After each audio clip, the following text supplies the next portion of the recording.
가끔 가이진에서 뭐 좀 역사적 배경이나 뭐 게임 지식 관련돼서 영상을 만드는데 이것도 그런 영상 같아요. 제트 엔진을 단 후계자 캔버라.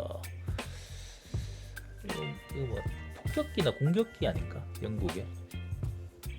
전쟁의 마수가 손을 뻗치던 1940년 항공기에 대한 갈망이 생긴 영국은, 그래서 영국 맞네요, 많은 수의 항공기를 최대한 빠른 시간 내에 확보하겠다. 영국 정부는 생산을 극대화하면서 공군의 전력을 증강하기 위해 다른 회사들을 통해서 검증된 항공기를 생산하기 시작했다. 이러한 회사들 중 잉글리시 일렉트릭사도 존재했다. 이 회사는 현대적인 설계안을 내놓지도 않았지만 항공기 사업에 있어서는 경험이 있는 회사였다고 한다.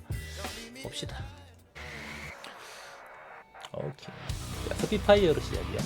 In 1940, as the war was ramping up, the UK was 조금 suddenly 전에 very hungry 서문에서 for 나왔던 거네요, aircraft 그죠? and needed as many of them as possible, as quickly as possible. In order 이때 to 아마 maximize the output 영국이 and 이제 strengthen the Royal Air 바다 Force, the 건너는 government decided to 독일 employ secondary 비행대 manufacturers to 비행기잖아요. produce time-tested 그걸 designs 최초로 via 레이더를 licensed 사용해서 manufacturing arrangements. 파악하고 아마 One of the 대응 행구를 companies 알고 employed 있습니다. by the Air Ministry 그 was English 독일 Electric.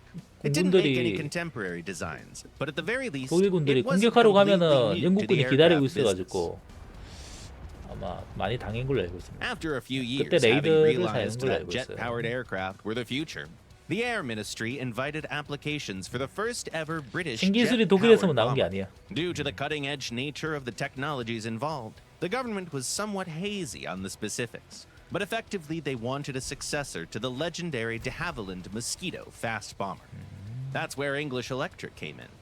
Having sharpened their skills by building countless Hamptons and 그러면 지난번에도 Halifaxes, 공군 they 그 were ready to 폭격기 make their own 관련된 거 영국 original 거 보여줬던 것 designs. 같은데. Their new chief designer, the brilliant W.E.W. Petter, came up with several variants of the new bomber in just a year. 이거 By late 뭐니까? 1945, the Ministry of Supply awarded English Electric a contract for 4 prototypes. 네 개의 New 프로타입을 technologies were 주문했다. being tested right as the first 요거 prototypes 은근히 rolled 선에 off the 좋은 걸로 factory 알고 floor. 있습니다. 네, While teams on the 조금 몇 ground 번 were busy 탔거든요. installing engines 이렇게 and 생긴 거. assembling airframes, pilots flew modified Meteors to test bleeding-edge high-altitude equipment. After just 4 years of development, the brand new bomber, designated as the Canberra B Mark I, took to the air for the very first time and immediately impressed the military with its 캔버러를 flight 만들었다. performance. It didn't make it to production, though. The original plan was to fit the Canberra with a sophisticated radar bombing system, but its development ran into trouble, and that meant falling back on more conventional means and adding another crew member, a bombardier. After some modifications to the cockpit and engines, the new variant of the Canberra was finally accepted into production as the Canberra B Mark II. 마크 2가 생산됐다. When the Korean War started, the 한국죠. British decided to ramp up aircraft production once again. This time, though, the script was flipped. Long gone were the times when English Electric produced other manufacturers' designs. This time, other companies were busy making Canberras.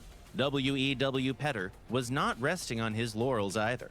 His team tirelessly worked on improving the bomber, seeking to create a highly versatile aircraft that would excel in any role. Those efforts led to the introduction of dedicated reconnaissance variants, highly specialized Canberras, and even a nuclear strike variant. 핵 공격 Naturally, 변종까지 there was also a 만들었다. line of Canberras modified for ground attack missions.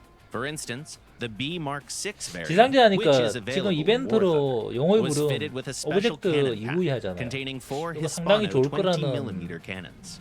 소식입니다. 가격이 좀 비쌀 것 같아. Such a good design quickly attracted the interest of foreign clients. In fact, long before the first prototype even took to the skies, the manufacturer was already in talks with prospective clients who wanted to produce the Canberra under license. India purchased more than 100 Canberras in different configurations, and the US 인도에서 built more 그때 than 400 of those jet bombers, known in the States as the B-57. It's worth noting that even though the early B-57s were very similar to their British counterparts, the B-57B was quite a departure from the original formula, as it received a new fighter-style cannon featuring a tandem seating arrangement, as well as new hardware and armaments. The aircraft also had a rich service history, as it saw action in multiple conflicts throughout the years. Canberras served in the Suez Crisis of 1956, Indo-Pakistani Wars, the Falklands War, and in Vietnam. Many years have passed since this jet bomber was last used in anger, but it's fair to say that its legacy still lives on. By the way, what do you think about the Canberra? Tell us in the comments below. 많이 타본 적이 없어가지고요. 지상전에서 몇 번 써본 거.